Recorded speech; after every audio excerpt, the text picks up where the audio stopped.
छाटणी करायची आहे.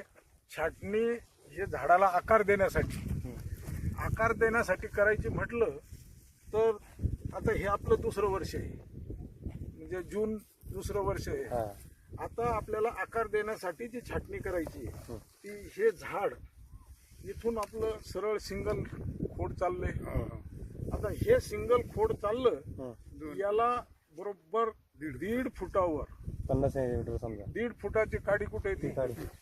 ही काडी आता इथं इथपर्यंत आपली 1.5 फुटाची काडी मोजून घेतलेली आहे.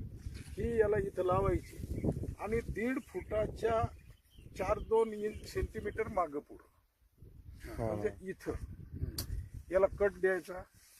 आता इथं कट द्या. अशोकराव तुम्ही कट द्या. आता खालूनच घ्यावं लागतं कट नाही कट याच्या जवळ पाहिजे, तिथूनच द्यावं लागतं.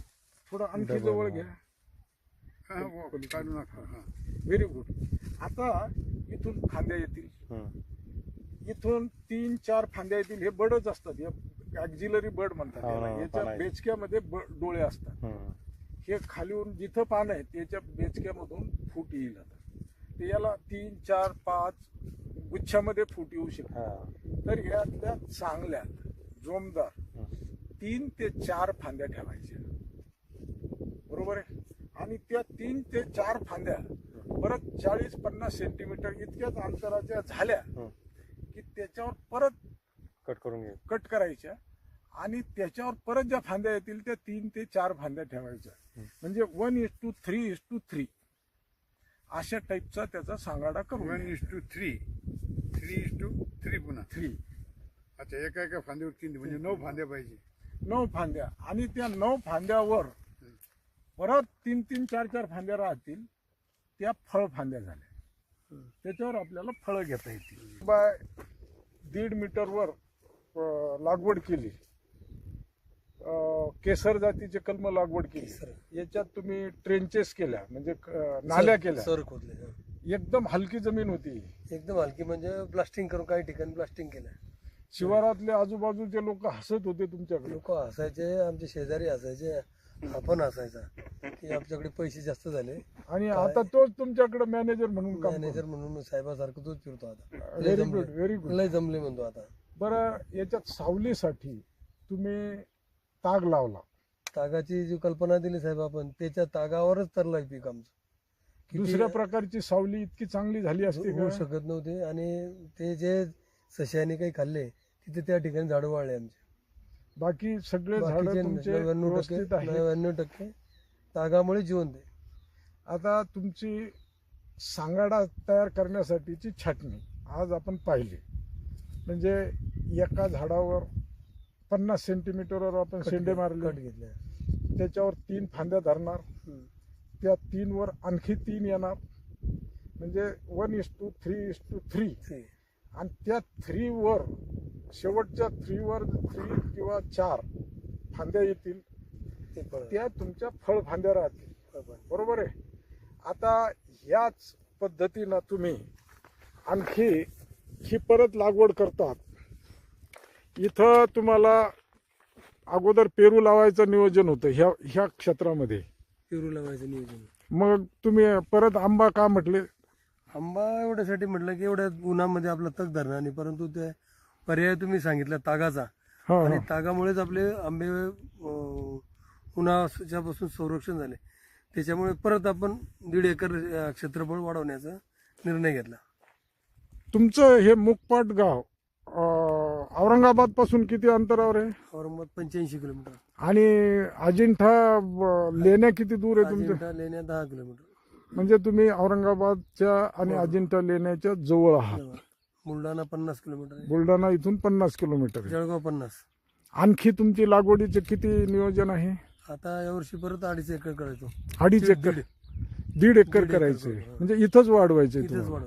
आणि हे पाहून या परिसरात आणखी बागा वाढण्याची शक्यता आहे. दाट वाढण्याची शक्यता आहे. आमचे माझे नोकरीचे हे पण आता तयारीत लागलेले आहेत. अशोकराव. मी अशोक तोमर. अशोक तोमर. तुम्ही कुठले? मी मुकपाट प्रॉपर. प्रॉपर मुकपाटचे. तुमची शेती कुठे? आमची आमची शेती पण मुकपटलाची आहे. पाणी चांगलं आहे तुम्हाला? पाणी थोडस कमी आहे, तर यावर्षी शेततळ्याची तयारी व्हेरी गुड व्हेरी गुड. किती एकरावर करायची इच्छा आहे तुमची? कमी 2-2.5 एकर जवळजवळ. बहुत बढिया बहुत बढिया. पण आमचं पाहून त्यांच्या बुडाला त्रास झाला, त्याच्यामुळे ते या मार्गाने लागले. आमच्याच बद्दल सोबत ते म्हणजे ह्या व्यवसायात ते नसून ते जी भरारी घेतली ती अशी की एकदम जिद्दीनं. आणि आमचे मित्र आणखी दिनकर दुलाल सिंग चव्हाण ते आणि मी अशोक दुलाल सिंग तोमर आणि अशोक नवल सिंग सूर्यवंशी, हे म्हणजे आम्ही तिघ मित्र. आणि हे ग्रामपंचायत सरपंच अधिक ठेकेदारी शेती आणि केली. अशोकराव तुम्ही म्हणजे शेती प्लस बिझनेस, शेती प्लस बिझनेस. आणि मग शेतीमध्ये एवढा इंटरेस्ट कशाला यायला लागला? तुमचा बिझनेस तर चांगला आहे. बिझनेस चांगला आहे, परंतु तुमच्याबरोबर 1-2 ठिकाणी मी सोलापूरला आलो आणि तुमच्या बऱ्याचशा व्हिडिओ क्लिप बघितल्या. तुमचे जे शेतकऱ्याला जे मार्गदर्शन आहे मुलाचं, आणि त्याच्याजवळ जे उत्पन्न येतं ते माझ्या माहितीप्रमाणे ठेकेदारीपेक्षा जास्त आहे. आता त्याच्या ठेकेदारीपेक्षा जास्त म्हणजे तेवढे जेवढे कष्ट करतो आपण, त्या कष्टात तेवढ्या प्रमाणात इकडे पैसे लावले तर त्याच्यापेक्षाही जास्त पैसे मिळू शकतात. तिकडे टेन्शन जास्त असतं. तिकडे टेन्शन जास्त, पैसे जास्त, आणि पैसे येतीलच असं काही नाही. इकडे 100%, परंतु तांत्रिक पद्धतीने केलं तर शक्य.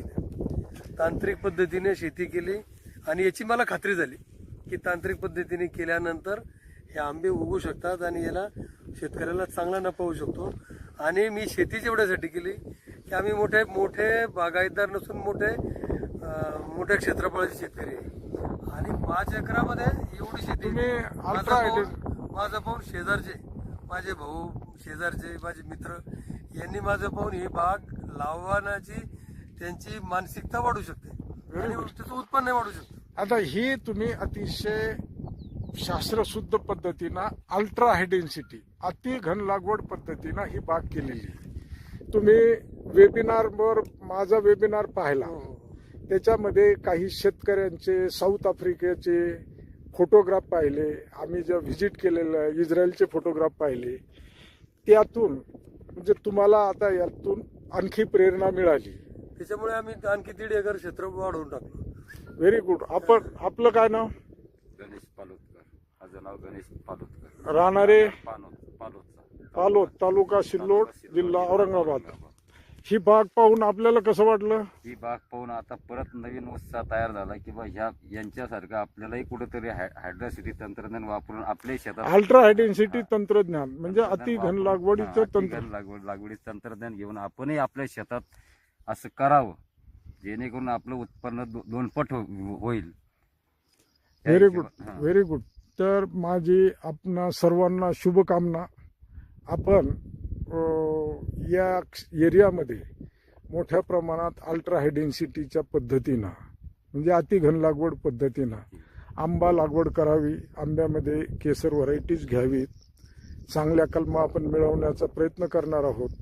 आणि जो आता केसर आंबा संघ स्थापन झाला त्यामध्ये आपण सक्रिय राहावं एवढी मी विनंती करतो आणि थांबतो. धन्यवाद.